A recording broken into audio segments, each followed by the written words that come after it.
Okay, there's a Porsche engine lying on the track. How did this happen? Another freak accident happened today, and it's worth to dig a bit deeper to see how this was possible. At today's DTM race in Hockenheim, a number of crashes happened, but Dennis Olsen losing his engine was definitely the most extreme crash we've seen today. It all started when a crash happened further forward in the field, and while Olsen slowed down, Audi driver Riccardo Feller didn't see what happened in front of him and rear-ended Olsen. Olsen spun to the left onto the grass, and while everybody slowed down for the slow left turn, he was just a passenger and slid across the grass.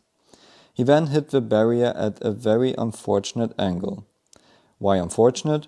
Well, let's have a closer look at the structural design of the Porsche 911.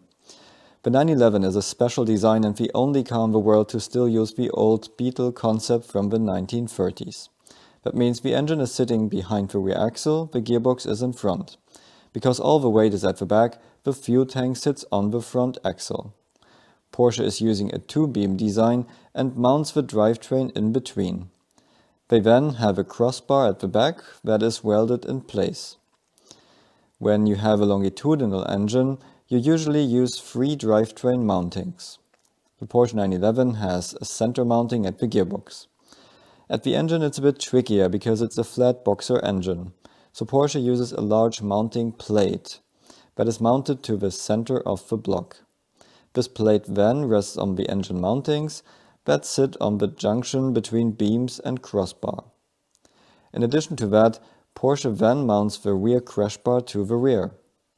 So if we look at the structure and think about today's impact angle, you can see that basically everything at the back is designed for the standard rear crash, but with the crash direction today, everything is soft, except the engine. And by the way, why was there such an unfortunate impact angle? Because the barrier is not parallel to the track, and that was also the reason for Grosjean's extreme fire accident in F1. So if a 911 hits the barrier at this angle, the whole energy of the impact is on the engine, and the engine is mounted with the plate at the back, so the structure that gets destroyed first.